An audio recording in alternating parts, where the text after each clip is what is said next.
कब्र पर से खोद के निकाल लेगा तेजस्वी यादव आप जैसे रिटर्निंग अफसर को। और उस समय में आपको अमित शाह, नीतीश कुमार और इलेक्शन कमीशन साथ नहीं देगा जब आपकी बर्बादी शुरू होगी। रिटर्निंग अफसर को भी मेरी चेतावनी है और खासकर हमारे नेता ने कह दिया है इस बार हमारा कैंडिडेट यदि गड़बड़ करोगे यारो तो मेरा कैंडिडेट वापस आएगा या तुम आओगे वापस। ऐसा ना हो जाए कि ये नेपाल बन जाए, तर में गोली चले तो गोली खा लेना। तुम राजद का कार्यकर्ता हो, महागठबंधन का कार्यकर्ता हो, पीठ पर मत गोली खाना, सीने पे गोली खा गया ना। ललित कुमार सिंह इस जिले की सिडनी विधान पार्षद अंबिका गुलाब यादव के प्रखंड प्रतिनिधि और एक समाज सेवी, राष्ट्रीय जनता दल के कार्यकर्ता होने के नाते मैं खासकर मधुबनी जिला के सभी काउंटिंग एजेंट, सभी विधानसभा के काउंटिंग एजेंट और उसमें मैं बेनीपट्टी के और बिस्फी के कार्यकर्ताओं से कहना चाहता हूं, अपने उम्मीदवार से मैं कहना चाह रहा हूं कि काउंटिंग बहुत धैर्यता के साथ करनी होगी। और मैं ये बताना चाहता हूं कि अंतिम गेंद में भी छक्का लगता है। काउंटिंग की शुरू से अंत तक पूरे मुस्तैदी से काउंटिंग करवाना है और जब तक एक राउंड समाप्त नहीं हो जाए दूसरे राउंड की बक्सा किसी भी परिस्थिति में नहीं खोलने दें जब तक आपका सेंट्रल टेबल पर ओके फर्स्ट राउंड नहीं हो जाए और घोषणा नहीं हो जाए।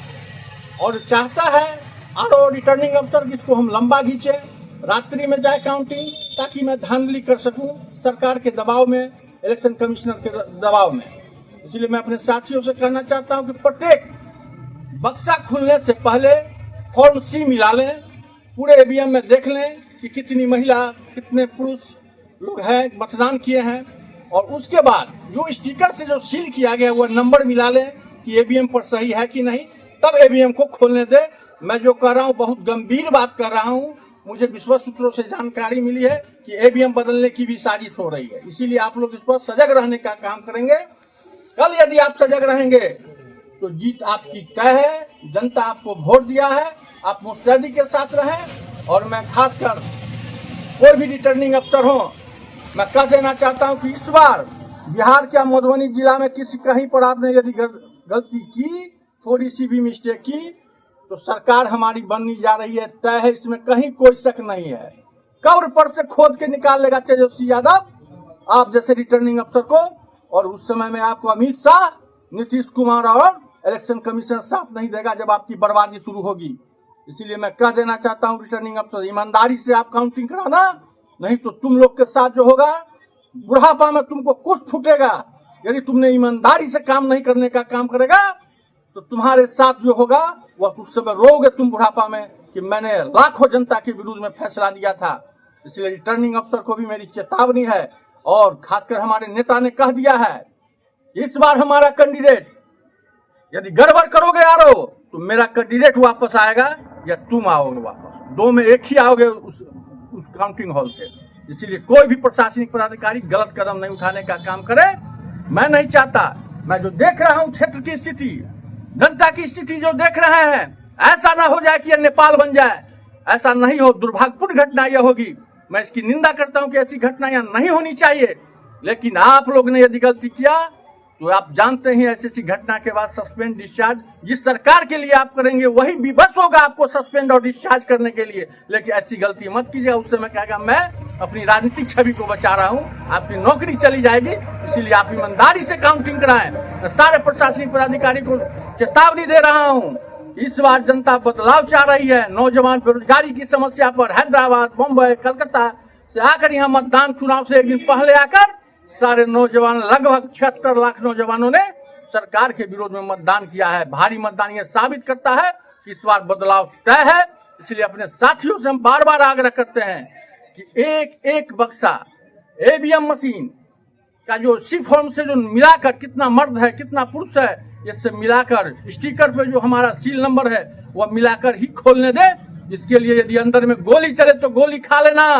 तुम राजद का कार्यकर्ता हो, महागठबंधन का कार्यकर्ता हो, पीठ पर मत गोली खाना, सीने पे गोली खा गया ना, फिर राष्ट्रीय जनता दल का एक एक कार्यकर्ता एक एक रुपया भेजेगा, तुम्हारे परिवार के लिए करोड़ों रुपया होगा। इसलिए इसकी चिंता मत तुम करना। दोस्तों, मैं दूसरी बात कहना चाहता, ये भारतीय जनता पार्टी के लोगों को, एनडीए के लोगों को, जिसने खेसारी लाल के घर पे बुलडोजर जलाने का काम कर रहा है, तुमको जितना डीजल और पेट्रोल हो है मोदी और अमित शाह, तुम भर के रखो जितना भी तुम्हारा बुलडोजर है। कहता हूं को गिरा दो खेसारी लाल का, महागठबंधन का साथी भारत का जनता, बिहार का जनता एक एक रुपया देगा तो एक एक महल बनता रहेगा। तुम तोड़ते रहना, हम महल बनाते रहेंगे। तुम देखना चाहते हैं तुम्हारे सरकार में कितनी कुव्वत और कितना डीजल और पेट्रोल तुम्हारे बुलडोजर में है, मैं इसको देखने के लिए तैयार हूं।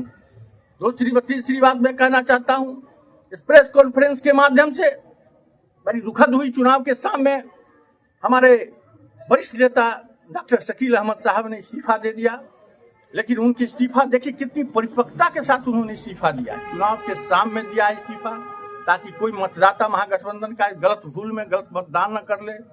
उनकी सोच है, उन्होंने चिट्ठी में लिखा है, अपने पत्र में लिखा है। मैं उनको नेता मानता हूं, मधुबनी जिला का नहीं, मैं राष्ट्रीय लीडर के रूप में अपने नेता शकील अहमद को मानता हूं। उन्होंने लिखा है कि मेरे मरने दम तक जो मेरा अंतिम मतदान होगा वह कांग्रेस के पक्ष में होगा। आज के नेताओं की इससे सोच लेनी चाहिए कि कितना बड़ा त्यागी महापुरुष है ये डॉक्टर शकील अहमद। टिकट नहीं मिलता है, निर्दलीय खड़ा होता है, कोई भारतीय जनता पार्टी के साथ चला जाता है, और जब टिकट के लिए महागठबंधन में फिर सर फोड़ने लगता है पटना में जाकर, हमको टिकट चाहिए। भाई किस आधार पर तुमको टिकट चाहिए? डॉक्टर शकील अहमद से सीखो क्या त्याग होता है, क्या नीति होता है, क्या सिद्धांत होता है। टिकट मिला नहीं, सीखना है तो रामाशीष यादव से सीखो, जो 20 साल से एमएलए नहीं है, जनता का सेवा कर रहा है। आज भी हरलाखी में राकेश पांडे को जिताने के लिए, यहाँ पर जो है सो नलिनी रंजन को जिताने के लिए, समीर महासोट को जिताने के लिए, और बीसपी से राष्ट्रीय जनता दल के उम्मीदवार को जिताने के लिए दिन एक रात एक किया, तो परिणाम मिठाई उसको मिलेगा, फूल का माला उसको मिलेगा, गद्दार को मिलेगा। ये तो सोचने की बात है। इसलिए ईमानदारी से पार्टी में रहो, संघर्ष करो। समय आने पर तेजस्वी यादव, लालू यादव इनाम जरूर देता है, नहीं देता है नहीं, हड़बड़ाने की जरूरत नहीं है। मैं पुनः खासकर बेनीपट्टी के, बीसपी के मतगणना अभिकर्ता को कहना चाहता हूं कि चुनाव जीत तय है, कम की मार्जिन है, आपको धांधली की ज्यादा संभावना है। इसीलिए आप अपने एक एक ईवीएम पर ध्यान रखेंगे और चुनाव के अंतिम राउंड की अंतिम गिनती तक 5000 से भी बढ़ जाए, 7000 से भी बढ़ जाए तो घबराना नहीं। अंतिम बॉल पर छक्का तुम्हारा ही लगेगा। इसलिए अंतिम राउंड में जब तक अंकित नहीं हो जाए, जीत सुनिश्चित हो गया, अंकित नहीं हो जाए, बाहर मत आना। मैं दूसरे विधानसभा के साथियों को कहना चाहता, वहां पर जितने जनता जाएंगे उनसे मैं कहना चाहता कि दोस्तों, जीवन की मरण, जियो या मरो की लड़ाई है। इसीलिए दूसरे का रिजल्ट आउट हो जाए, दूसरे विधानसभा का, तो घबरा कर जाना नहीं, वहां मुस्तैद रहना। चूंकि बगल के विधानसभा के साथी को हाथ में हाथ मिलाकर इनकलाब जिंदाबाद करने के लिए वहां घेर के रखना उस कार्यालय को, ताकि वह धांधली नहीं करे, जनता की आवाज से उसकी घबराहट बढ़े, नतीजे से घबराहट बढ़े, और तुम्हारा दोनों बगल का साथी भी जीतेगा। तीसरा साथी यदि नहीं रिजल्ट आया, 12 रात बज गया, घेर के रखो सारे साथी मधुबनी जिला के, एक एक जनता काउंटिंग में उसको घेर के रखो। जब तक उसका जजमेंट नहीं देता है, आरओ को बाहर नहीं निकलने दो। यदि धांधली करता है तब होगा। और प्रशासन के पास कितनी गोली है वो हम जानते हैं, हम उसके ताकत को देख चुके हैं, देख लेंगे। इसकी घबराहट नहीं करना है। जनता के आगे किसी की गोली और बम नहीं चलती है। प्रशासन कितना गोली चलाएगा, कितने को मारेगा, घबराना नहीं। एक मरेगा, 2 मरेगा, और जनता जब उड़ होगा तो हजारों मरेगा। इसकी तुम चिंता करना। इन्हीं बातों के साथ साथियों पुनः आग्रह करते हैं कि एक ईवीएम का कौन सी से मिलाकर उसके बाद खोलने देंगे, और एक राउंड की गिनती समाप्त हो जाए तो दूसरे राउंड की गिनती आरंभ होने देंगे। अन्यथा गिनती किसी भी परिस्थिति में चाहे जो हो, गिनती आरंभ नहीं होने देंगे। नहीं तो बहुत बड़ी संभावना हरलाखी और बेनीपट्टी में धांधली की बन रही है। इन्हीं बातों के साथ जय राष्ट्रीय जनता दल, जय महागठबंधन, जय तेजस्वी, जय राहुल।